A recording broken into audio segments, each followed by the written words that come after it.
talaga December. Pero pwede po ba na tayong lahat? Kasi alam niyo po kapag Pasko na, 24 or 25 na, wala na po nakakaalala na may celebrant tayong pinagdidiwang. So siguro po in advance, dito 2 days na lang, 3 days. Can we just say, Happy Birthday, Jesus, tayo po lahat? Happy Birthday, Jesus! Hindi pa ako magbilang eh. I'm excited kayo eh. Nakikita nyo na nasa harapan nyo. So tayo po lahat with feelings naman. Hindi po yung napipilitan. Okay? With all our heart. Wala na spirit. Sasabi ko after 1, 2, 3, no? 1, 2, 3. Happy Birthday, Jesus! So yun, Jesus is the greatest gift to us. Kaya naman po lagi na po natin inaalala. Hindi lamang po tayo masaya tuwing may ganyan. Nilipas po yung 2024, ilang araw na lang po 2025. Gaya po ng mensahe natin kanina, let us keep the peace, yung pong kapayapaan na ibinigay sa atin ng Panginoon. Claim na po natin yun, yung peace of mind, yung kapayapaan po na ibinigay sa atin ng Panginoon. Huwag na po tayo magpa-distract. Sabi po ng Bible, do not let your hearts be troubled. Sabi ng Panginoon, take heart because I have overcome the world. Amen? Amen. Po yung encouragement po sa inyo, magpatuloy po tayong naglilingkod sa Panginoon. Amen po? Amen. Amen po? Amen. Sa Christmas party lang kayo nandito, Next year, wala na kayo. Kahit may party man o wala, magpatuloy po tayo sa paglilingkod sa Panginoon. Amen. Amen. Thank you so much po, Pastora. Palakpakan po natin ang Panginoon sa buhay po ng ating Pastora. And once again, salamat po, Pastora Tess. And yan, sa pagkakataon po ito, para ipakilala po sa atin yung mga judges po na ng ating Board of Judges, tinatawagan ko po si Daddy Boy Romero. Palakpakan po natin ang Panginoon. I-request na po sa inyo lahat. Bago mo po introduce yung mga papakilala yung mga judges, na-amaze po ako sa dalawang sinabi, di ba? Pwede po na kumit na kayo. Alam niyo po, tignan niyo yung representation niya. Pogi, maganda. Dahil sa effort na yan, pwede ba tumayo lahat para papahan natin. Salamat po. Okay. Ngayon po, tawagin ko lang po yung mga participants sa harap. Dito po sa harap. Yung mga participants, dito po sa harap. Diba?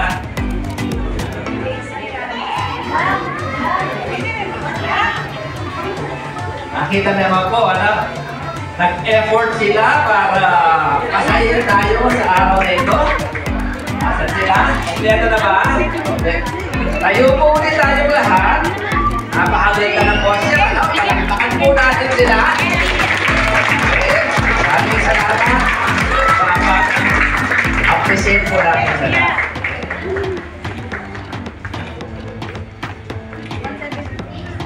Okay na? Sige po.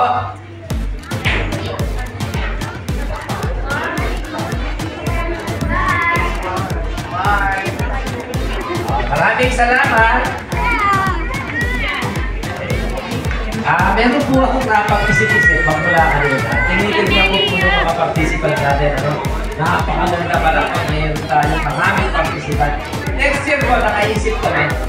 Sabi ko nga kay Brother Nestor, tayo pong lahat mag-participate. Kaya po magdaan na lang yung mga palaro natin, mga contest natin. Para po lahat hindi sasabihin na, ay mahal, ay wala akong yan, ay wala akong ganito, di ba? So ang gagawin natin, halimbawa next year, mag-iisip tayo. Yung pinakamagandang decoration ng pilikmata. Yung okay na sa inyo. Eh di lahat tayo kasama, di ba? Ano ba?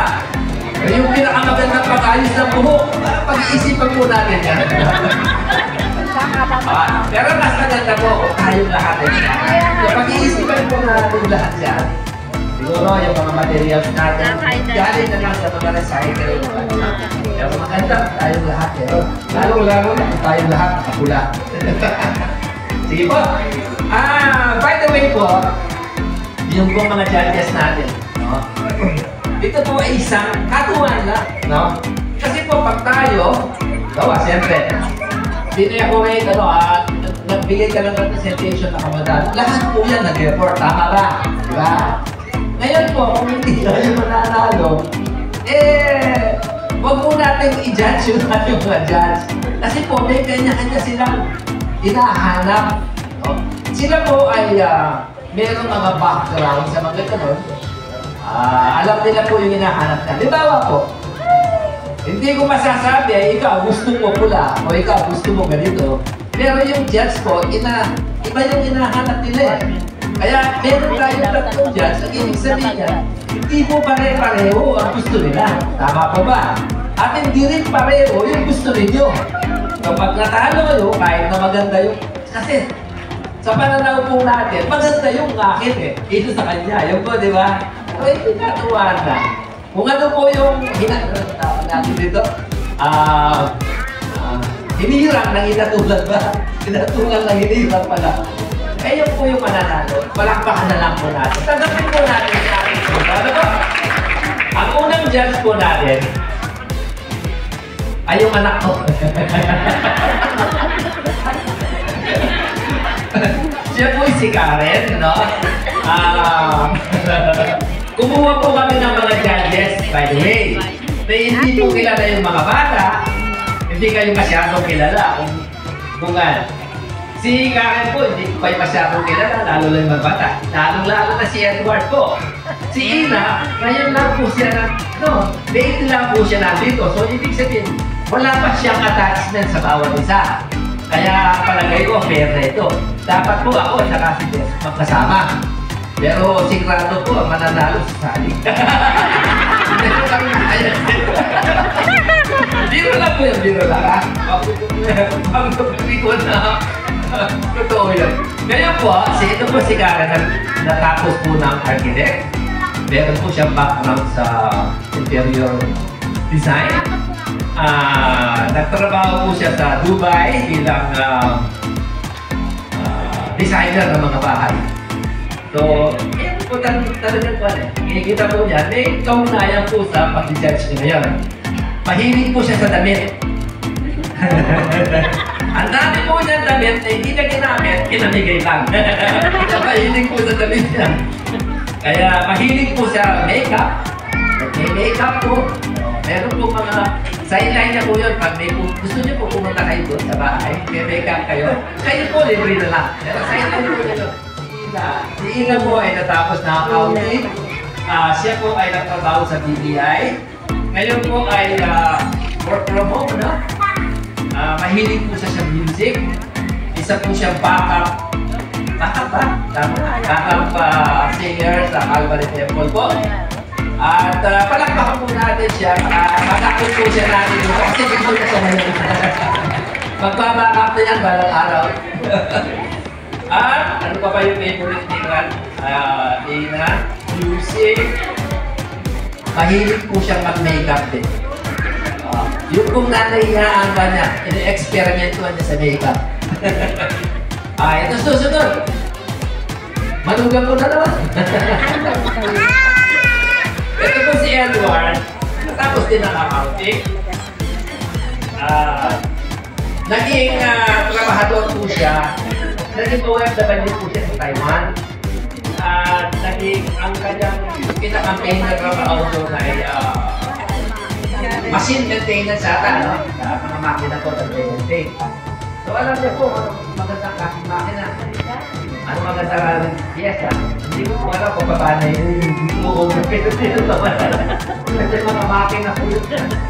Pero ito po yung tawag na yan niya. Ito po yung maganda. Isa po siya musician. Isa po siya isang gitarista na napakagaling.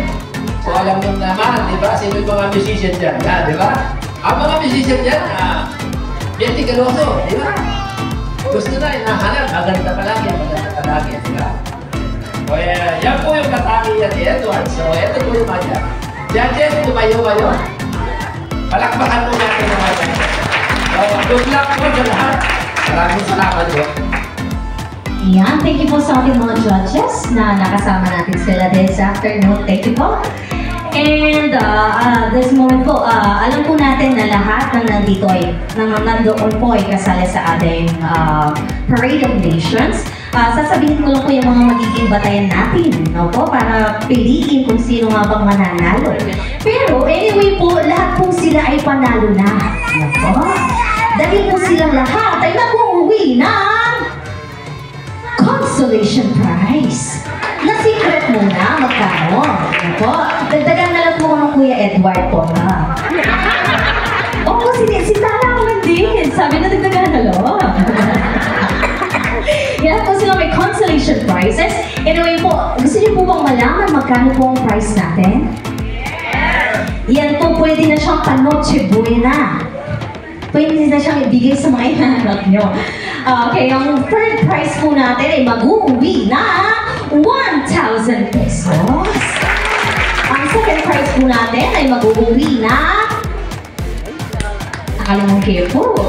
Kakuli po siguro. 2,000 pesos. And ang ating winner for this afternoon ay mag-uwi din na 3,000 pesos. Yan, aside po doon, may mga special awards po kami later with cash prize din po. Kaya po silang lahat ay winner na. Kaya palakpakan naman po natin ang Panginoon because lahat po ng prizes namin ay galing din sa inyo. Because you've been very generous po, para mabigyan po ng prizes ang mga mga delegates natin.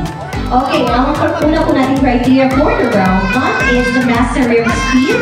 Hindi po nila nakalimutan ng kanilang pag-introduction, that is 40%. Projection and delivery, that will be 20%.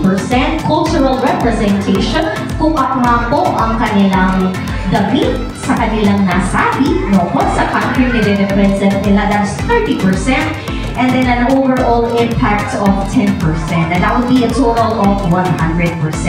Ang resulta po ay malalaman natin at the end of the program.